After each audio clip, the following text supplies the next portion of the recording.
अस्सलाम वालेकुम, welcome to my YouTube channel Savera Nazir here. आप सब जानते होंगे कि मैंने how to answer a very frequently asked questions in interview पर सीरीज स्टार्ट की है, जिसका part 1 how to introduce yourself in an interview पर था कि आप इंटरव्यू में ख़ुद को किस तरह इंट्रोड्यूस करवा सकते हैं। And this is the part 2, जिसमें हम इस क्वेश्चन को कवर करेंगे कि आप इंटरव्यू में अगर रिक्रूटर आपसे पूछे कि आपकी स्ट्रेंथ एंड वीकनेसेस क्या हैं, तो आप एक प्रॉपर वे में उसको रिप्लाई कर पाएँ कि मेरी स्ट्रेंथ एंड वीकनेसेस ये हैं। ज़ाहिरी तौर पे तो ये बहुत सिंपल सा क्वेश्चन लग रहा है कि मुझे जस्ट अपनी स्ट्रेंथ एंड वीकनेसेस लिखनी है, लेकिन ऑनेस्टली ये एक बहुत सोच और समझ कर रिप्लाई करने वाला क्वेश्चन है। लाइक आप ऑन द स्पॉट अगर इसको क्राफ्ट करेंगे माइंड में और देन रिक्रूटर को रिप्लाई करेंगे, तो बहुत चांसेस हैं कि आप जो है वो एक इम्पैक्टफुल आंसर जो है वो रिक्रूटर को दे नहीं सको। तो इस वीडियो का पर्पज़ ही ये था कि आपको एक प्री प्लान्ड वे में प्रिपेयर कर दिया जाए कि इस क्वेश्चन को किस तरह रिप्लाई करना है।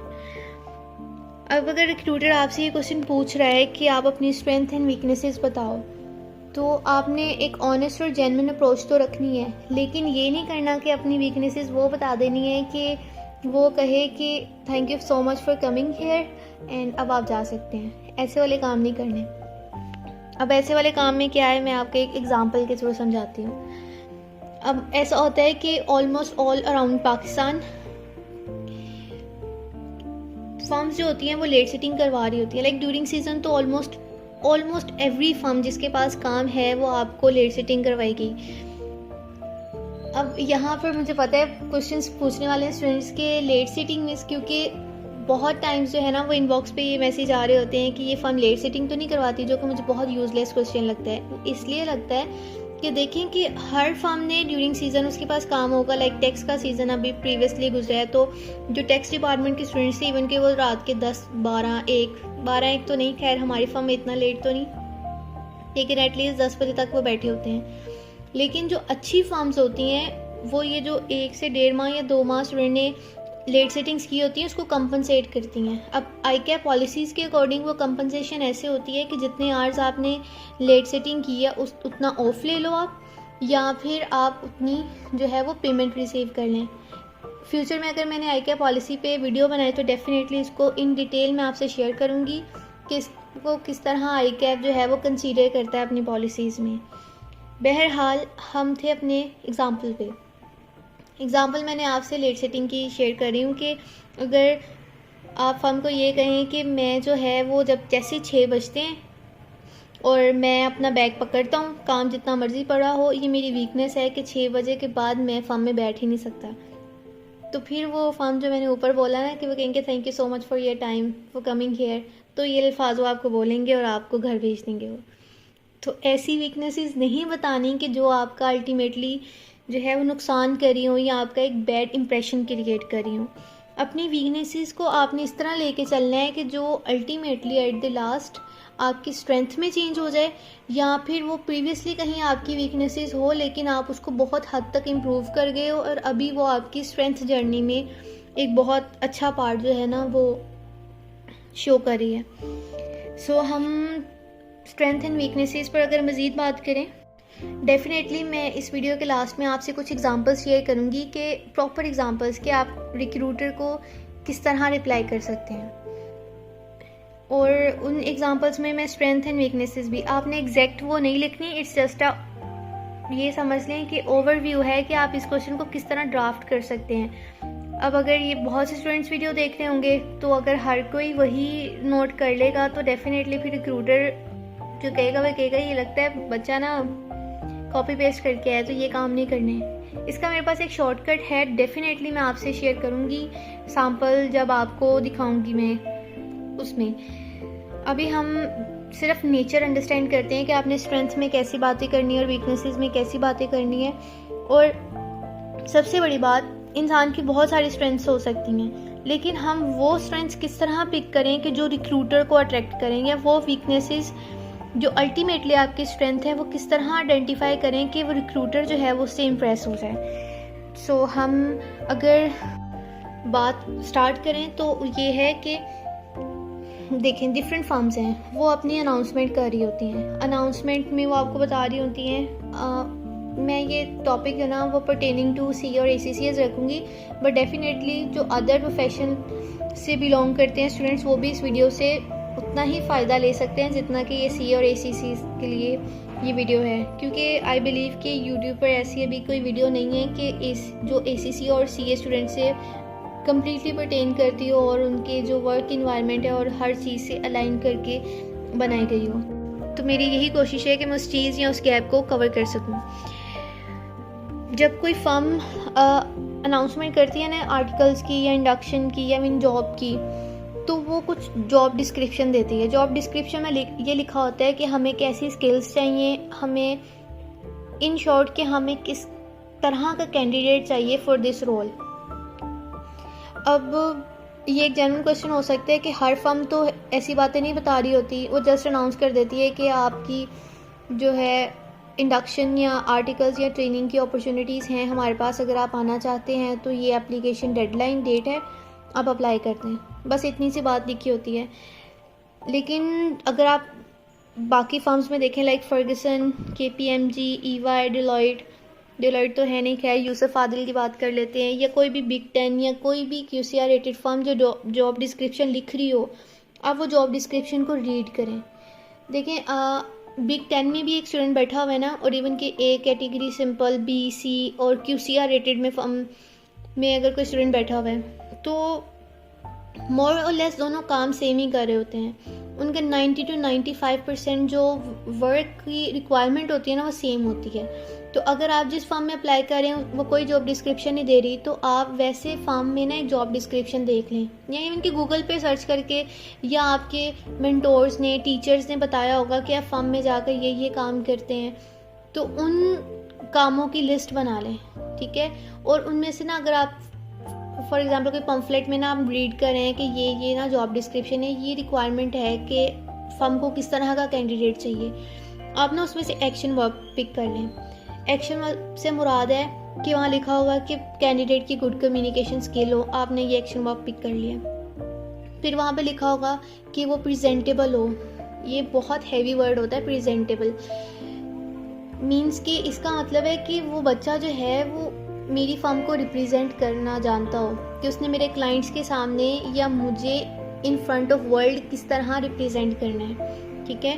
फिर इसके अलावा गुड कमांड ऑन एक्सेल या अच्छा एक्सेल यूज़ करना आता हो, गुड और साउंड नॉलेज ऑफ IFRS या बेसिक अंडरस्टैंडिंग ऑफ जो है वो ऑडिट स्टैंडर्ड्स और अकाउंटिंग स्टैंडर्ड्स, इस तरह की रिक्वायरमेंट्स जो हैं वो आप इनके एक्शन वर्ब्स पकड़ लें। मैंने बेसिकली एक्शन वर्ब्स ही बोले हैं, और इन पर बेस करके अपनी स्ट्रेंथ और वीकनेसेस जो है ना वो अलाइन करें। और इसमें अच्छे टीम प्लेयर वाली भी बात आ सकती है, और बहुत सी मैं एग्जांपल के थ्रू नेक्स्ट आपको ना बारी बारी बताती हूँ। अब आपने जॉब डिस्क्रिप्शन रीड कर ली किसी भी फर्म की, और उसमें से एक्शन वर्ब्स फाइंड कर लिए। अब एक्शन वर्ब फाइंड करने के बाद जो मेन कंसर्न और मेन जो ट्रिगर पॉइंट स्टार्ट होता है ना वो इस बात पे होता है कि हाँ जी अब एक्शन वर्ब्स तो आ गए हैं, अब मैंने अपने क्वेश्चन को क्राफ्ट कैसे करना है, किस तरह इसमें से अपनी स्ट्रेंथ और वीकनेसेस को ना आइडेंटिफाई करना है और रिक्रूटर को प्रेजेंट करना है। एग्जाम्पल है मेरे पास, जैसे कि आपकी ना कम्युनिकेशन स्किल्स अच्छी हैं या आप प्रेजेंटर हैं, और इसके लिए आपके पास कोई प्रैक्टिकल एक्सपीरियंस है तो साथ ज़रूर बताएं इन 1 or 2 लाइन्स। जैसे आप कह सकते हैं, I believe I am a good communicator as I host functions in many schools and colleges during my school और कॉलेज लाइफ। या इवन कि ये कह सकते हैं कि मैंने अपने ही कॉलेज में बहुत से फंक्शंस को होस्ट किया है। अब उन फंक्शंस में आपकी वेलकम पार्टी से लेकर आपका कोई स्पोर्ट फंक्शन होस्ट करने से लेकर आपकी जो लाइक हम जब स्कूल लाइफ में होते हैं तो मॉर्निंग में परेड या फिर असेंबली हो रही होती है, अगर आपने कभी वो होस्ट किया तो आप वो भी मेंशन कर सकते हो। अब मैं आपको ना एक बहुत अच्छी वीकनेस बताती हूँ एग्जाम्पल के थ्रू, जो अल्टीमेटली आपकी स्ट्रेंथ बन रही होगी और रिक्रूटर पे बहुत अच्छा इफेक्ट क्रिएट करेगी। जैसे हमने प्रीवियसली बात की लेट सेटिंग पे, फर्म का ये मेन कंसर्न होता है कि लेट सेटिंग के टाइम पे स्टूडेंट हमें तंग तो नहीं करेगा। Like during season late setting हो रही होती है तो स्टूडेंट ये तो नहीं कहेगा कि सर देखें मैं लेट सेटिंग नहीं कर सकता, ठीक है। स्पेशली मेल, फीमेल्स भी होती हैं लेकिन due to our society values तो फिर फीमेल्स को ना एक मार्जिन या एज होता है इस पर, लेकिन बॉयज़ का ज़्यादा होता है ये लेट सेटिंग वाला काम। खैर हमने इसको ये वीकनेसेस के तौर पे इसको शो करते हुए हमने इसको स्ट्रेंथ कैसे बनाना है। अब डायरेक्ट नहीं कहना है कि sir I love late sittings, नहीं, हमने ना बात किसी और वे में करनी है और जो रिक्रूटर है उसको रिप्लाई अपनी लेट सिटिंग का मिल जाए। इसे इम्प्लाइड मैसेज कह सकते हैं हम। वो इस तरह है कि आप कहें कि सर मेरे ना माइंड इस तरह क्या है कि अगर मुझे कोई टास्क एलोकेट हो जाए, जो काम है वो मैं करना स्टार्ट कर दूं, वो काम जब तक कंप्लीट नहीं ना होता मैं स्ट्रेसफुल फील करता हूँ कि मुझे वो काम हर हाल में कंप्लीट करना है विद इन डेडलाइंस और विद इन स्ट्रिक्ट डेडलाइंस। मुझे वो काम कंप्लीट करना है, अगर नहीं होगा तो ये चीज़ मेरे लिए स्ट्रेस क्रिएट करेगी। अब आप आप वीकनेसेस बता रहे हो, लेकिन रिक्रूटर उसको स्ट्रेंथ के तौर पर लेगा कि अगर स्टूडेंट को कोई टास्क दिया जाएगा तो ये उस चीज़ को कंप्लीट करेगा, ठीक है।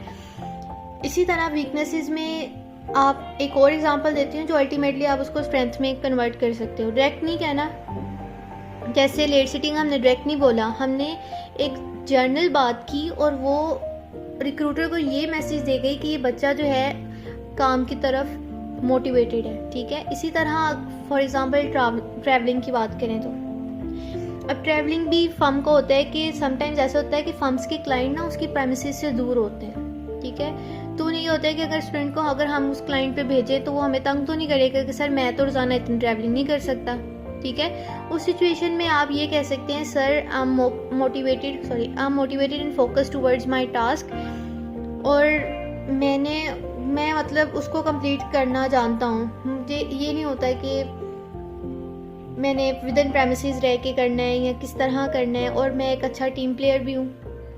मुझे टीम के साथ मिलकर काम करना आता है। इस पर भी आपको एग्जांपल क्राफ्ट कर सकते हैं, या आप इस पे एग्जांपल क्राफ्ट कर सकते हैं सर कि मैं एक अच्छा टीम लीडर भी हूँ। मुझे पता है कि मैंने अपनी टीम को किस तरह वर्क एलोकेट करना है और स्ट्रिक्ट डेडलाइंस में किस तरह अपने टास्क को सबसे कंप्लीट करवाना है, और मैं एक अच्छा लीडर हूँ। बॉस वाली हैबिट्स नहीं है, लीडरशिप वाली हैं कि मैं उनको अच्छे वे में गाइड कर सकता हूँ और इस तरह, और मैं क्विक लर्नर हूँ। इस पर आप अपनी जो है ना वो कोई पॉइंट ड्राफ्ट कर सकते हैं। बेसिकली आपने ना वो एक्शन वर्ब डिफाइन करना होता है जो हम स्टार्ट में जॉब डिस्क्रिप्शन पे बात कर रहे थे।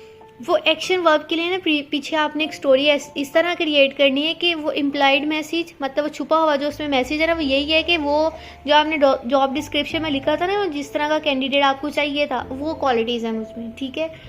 अब ये स्क्रीन पर आपको सैम्पल्स शो हो रहे होंगे जो 1 by 1 मैं ना आपके साथ रीड भी करूँगी ताकि जो है इसको हम अच्छे वे में ना लेकर चल सकें। और लास्ट पे मैं शॉर्टकट भी बताऊँगी क्योंकि ये सैम्पल जो है वो हर स्टूडेंट तो यूज़ नहीं कर सकता, वरना कॉपी पेस्ट वाला काम हो जाएगा। रिक्रूटर कहेगा कि ये पहला बच्चा आ रहा है, ये भी ये सेम बोल कर गया है, दूसरा भी सेम बोल कर गया है, तो इसका जो है ना वो एक बेस्ट वे है मेरे पास। अभी आपकी स्क्रीन पे शो हो रहा होगा। स्ट्रेंथ में पहली एग्जांपल है, I am really good at working with others, I like being part of a team and helping us achieve our goals together, it's fun and make the work better. ये आपकी strength है। आप उसे कह रहे हो कि मैं काम करने में बहुत अच्छा हूँ एज अ टीम प्लेयर, ठीक है, और मैं इस चीज़ पर बिलीव करता हूँ कि हमें अपने गोल्स जो हैं वो दूसरों के साथ और दूसरों की हेल्प के साथ अचीव करने चाहिए अगर आप किसी टीम का पार्ट है, ठीक है। ये चीज़ जो है वो फन भी क्रिएट करती है और वर्क इन्वायरमेंट को भी अच्छा करती है। अब वर्क जो वीकनेस है उसमें उसने सेम वही बात किया है, sometimes focus too much on getting every detail perfect, I am learning to balance that by figuring out what's the most important to do well and not spending too much time on small things. अब इसमें उसने अपनी किस तरह weakness को positivity में बताया कि सर देखें आप जब काम करते हैं ना तो उसमें एरर के चांसेस होते हैं। अब उसने अपनी वीकनेस क्या बताई है कि सर मैं जब कोई काम कर रहा होता हूँ ना तो मैं परफेक्शन की तरफ इतना ज़्यादा चले जाता हूँ कि वो जो टाइम है अब मैं सीख रहा हूँ कि वो परफेक्शन का जो टाइम है वो किस तरह मैं एफिशिएंटली जो है वो यूटिलाइज कर सकता हूँ। एक उसने अपनी वीकनेस क्या बताई है कि मैं मतलब डिटेल या परफेक्शन की तरफ चला जाता हूँ, और उसको साथ ही वो है ना अपनी स्ट्रेंथ में भी लेके है। तो इस तरह की आपने वीकनेस क्राफ्ट करनी है। एग्जाम्पल नंबर 2 देखें, इसमें हम रियली ऑर्गेनाइज्ड की बात की गई है। I like keep things in order and planning ahead. It helps me get stuff done efficiently and not forget important details. अब ऑर्गेनाइज्ड एक बहुत बड़ा टर्म है, बहुत बड़ी जो है ना वो टर्मिनोलॉजी है। आपके लिए इसमें क्या है कि आप ऑर्गेनाइज्ड में पंक्चुअलिटी लेकर आ सकते हो। आप ये कह सकते हो कि सर मैं अपने टास्क को लिखता हूँ और मैं उनको प्रायोरिटाइज़ करता हूँ लिस्ट वाइज, और फिर डिसाइड करता हूँ कि मेरे लिए क्या काम जो है वो सबसे ज़्यादा इम्पोर्टेंट जो है इस टाइम पीरियड में। तो ये आपकी स्ट्रेंथ हो गई। इसी में उसने वीकनेस क्या बोला है, I can be overly critical of my work sometimes but I am learning to appreciate my effort and focus on improvement rather than perfection. Same ये जो है वो ऊपर वाली वीकनेसेस, मतलब पार्ट जो सैम्पल 1 था उसकी वीकनेसेस से मिलती जुलती बात है, लेकिन विद लिटिल जो है इसमें वो परफेक्शन की बात कर रहा है। लेकिन आपकी जो वीकनेसेस हैं वो मैंने आपको बता दिया है कि वो आपने ना अपनी वर्क एक्सपीरियंस से ना पर्टेनिंग लिखनी है। लाइक उसमें आपकी ट्रैवलिंग हो जाती है कि आपको कोई मसला नहीं है ट्रैवल करने में, फिर आपकी लेट सिटिंग के हवाले से हो जाता है कि आपको कोई प्रॉब्लम नहीं है लेट सिटिंग से, फिर आप ये अपनी वीकनेस में बता सकते हो कि सर मैं एज अ टीम लीडर काम करना पसंद करता हूँ, मैं एज अ बॉस नेचर वाला काम नहीं करता। जो बॉस होता है ना वो ऑर्डर नेचर का होता है, लाइक उसने बस ऑर्डर दे देना है कि ये काम कर दो मुझे। लेकिन जो एक लीडर होता है वो पार्ट ऑफ टीम बन के उनके साथ काम कर भी रहा होता है, उन्हें सिखा भी रहा होता है। तो ये जो है आप इसको वीकनेस शो करवाते करवाते इसको ना स्ट्रेंथ बना सकते हो। बाकी 2 सैम्पल्स और भी हैं, आप उसको रीड कर सकते हो। इसमें जो है वो वीकनेसेस डिफरेंट हैं। At times I can be too trusting of others and assume everyone has the same intention as mine. I am learning to balance trust with being cautious in certain situations. Like हाँ, ये भी आप ना as weakness show कर सकते हो, लेकिन ये देखिए हमने ना स्टार्ट में बात की थी, यहाँ तो वीकनेस ऐसी हो कि जो अल्टीमेटली आपकी वो स्ट्रेंथ बन जाए, या ऐसी वीकनेस हो जो आप ना इम्प्रूवमेंट की स्टेज पे हो। तो ये वो वीकनेस है जो इम्प्रूवमेंट की स्टेज पे है। एग्जाम्पल में समटाइम्स रिक्रूटर आपसे जस्ट ये कहता है tell me about your 2 weaknesses और 2 स्ट्रेंथ। तो एटलीस्ट आपने 2 या 3 वीकनेसेस और 2 और 3 जो है ना स्ट्रेंथ्स जो हैं वो ढूंढ कर रखनी है अपने पास। और ये जो नीचे वाली 4th सैम्पल है, शो हो रहा होगा आपको स्क्रीन पे, आई कैन बी, मैं वीकनेस रीड करूँगी, I can be a bit impatient when things move slowly. I am trying to be more patient by reminding myself that some things take time to develop और improve. अब ये वाली बात भी वही बात है कि वीकनेस है लेकिन इन इम्प्रूविंग स्टेज है। तो 2 जो सैम्पल्स थे पहले वो इस चीज़ के थे कि आपकी जो वीकनेस है अल्टीमेटली आपकी ना स्ट्रेंथ बन रही है, और जो आपका सैम्पल नंबर 3 और 4 है उसमें आपकी वीकनेस है लेकिन ऑन इम्प्रूविंग स्टेज है। ठीक है, इस तरह आपने ना अपने जो स्ट्रेंथ एंड वीकनेस को क्राफ्ट करना है। अब शॉर्टकट ये है कि एआई का अब दौर है, तो आपने सिंपल एआई पे चैट जीपीटी पे चले जाएं, गूगल बार्ड पे चले जाएं, जहाँ मर्जी जाके ना उसे एक सिचुएशन दें और उसे कहें कि मेरे लिए ना स्ट्रेंथ और वीकनेस जो है ना वो क्राफ्ट कर दो। हो सकता है कि वो बहुत मुश्किल वर्डिंग के तौर पे एक प्रोफेशनल रिप्लाई करे आपको, डेफिनेटली उसे कहो कि converted into an more easy English words, तो वो आपको ना इस तरह कन्वर्ट करके दे देगा। तो वो भी आपका ना मैंने बता भी दिया आपको कि आपने अपना पैरा किस तरह क्राफ्ट कर लेना है। अब मैंने पार्ट 1 अगर आपने सुना है तो आपको आइडिया होगा कि आपने रट्टा और वो उस कैमिंग की तरफ नहीं जाना है कि रिक्रूटर को लगे कि ये ऑलरेडी जो है सवाल का जवाब क्राफ्ट करके आया हुआ है और आप जस्ट जो है ना वो बोली जा रहा है, और विदाउट थिंकिंग मतलब उसे फील आ जाए कि आपने ना इसका जवाब पहले सोचा हुआ, ऐसे नहीं करना। तो उसका मैंने यही बताया था कि आप अपने फ़ोन पे रिकॉर्डर लगा लो और अपनी आवाज़ को सुनो कि मैं जो है वो ऐसा तो नहीं लग रहा कि क्रैम करके रीड कर रहा हूँ, मतलब मेरे सेंटेंसेस में पॉजेस नहीं है। या मिरर यूज़ कर लो अपने जो है फेस एक्सप्रेशंस को देखने के लिए और अपने सेंटेंसेस में पॉजेस क्रिएट करो। तो आज की वीडियो में इतना ही। दुआओं में याद रखिएगा। Stay blessed, stay tuned and please do like and subscribe to my channel. Honestly ये एक मेहनत करने वाला काम है जो मैं आपके लिए वीडियोस बना रही होती हूँ।